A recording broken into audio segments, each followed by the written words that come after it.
모택동은 아버지의 강요에 따른 첫 결혼을 인정하지 않았고 그 후 평생 공식적으로는 3번 결혼합니다. 첫 아내는 스승의 딸이며 영민한 신여성 양케이였습니다. 그녀는 모택동과의 사이에서 아들 셋을 낳았는데 그 장남이 한국 전쟁에서 전사한 모한영입니다. 국민당 장개석의 반공 쿠데타 이후 무장 봉기에 나선 남편과 떨어져 지하투쟁을 전개하던 양케이는 국민당 정부에 체포됩니다. 하지만 그녀는 국민당의 회유를 물리치고 처형당합니다. 오늘날 양케이는 중국에서 대단한 대접받고 있긴 합니다만 남편 모택동은 그리 충실한 남편이 아니었습니다.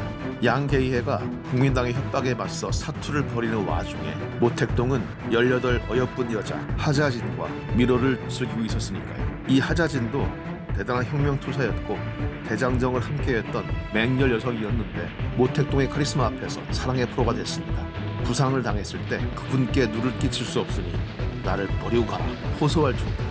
하지만 모택동은 하자진으로 만족하지 못했습니다. 혁명 수행 와중에도 이 위대한 지도자의 여자 탐험은 그치지 않았습니다. 결국 몸과 마음 다 쇠약해진 하자진은 러시아로 치료받으러 갔고 1939년 이혼합니다. 그들의 혼인 관계가 정리되기 전 모택동을 사로잡고 있던 여자가 바로 강청이었습니다. 모택동은 강청과 결혼하고 싶어 했지만 중국 공산당 간부 중에는 모택동이 혁명투사 하자진과 헤어지고 강청과 맺어지는 것을 반대하는 이가 많았다고 합니다.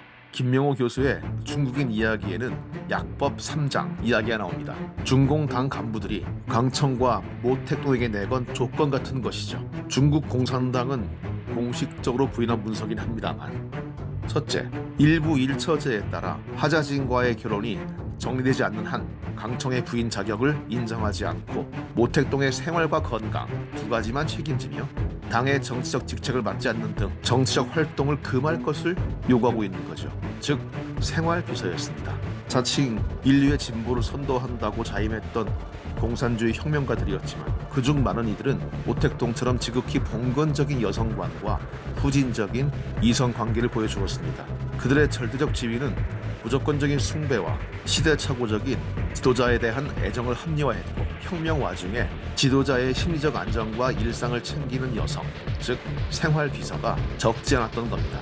한국의 좌익운동가들의 경우에도 이런 오묘한 스토리가 적지 않습니다. 공산주의 운동가였던 정태식은 신학문을 배우고 있던 오촌 조카 정순년에게 이런 말을 합니다.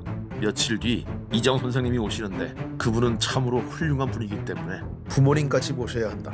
이정은 박헌영의 호, 즉 정순년은 박헌영의 생활비서를 주문받게 된 거죠. 비밀 아지트에서 박헌영을 수발하던 정순년은 결국 박헌영의 아이를 가지게 됐고 그 아이가 얼마 전 세상을 떠나신 원경 스님이었습니다. 전설적인 남부사령관 이연상도 입산투쟁 와중에 간호사 하수복과 관계를 맺어 아들을 얻었고 여순 사건 후 빨치산의 걸출한 지휘관이었던 이영회도 비서이자 애인이었던 이옥순이 있었습니다.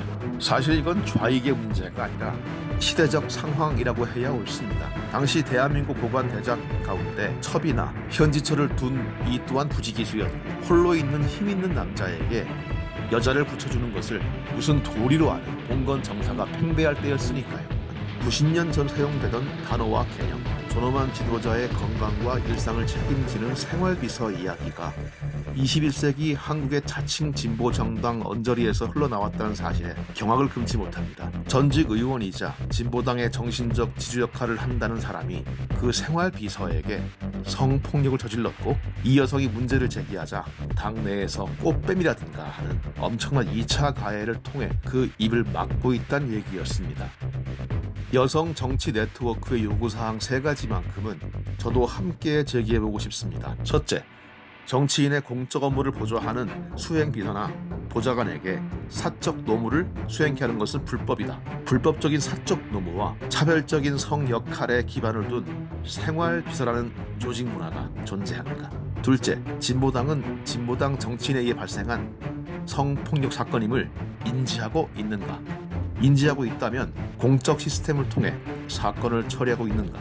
셋째, 신임 비례대표 의원이 된 손설 의원의 보좌관으로 이 문제의 2차 가해자가 채용됐다는 의혹이 사실인가.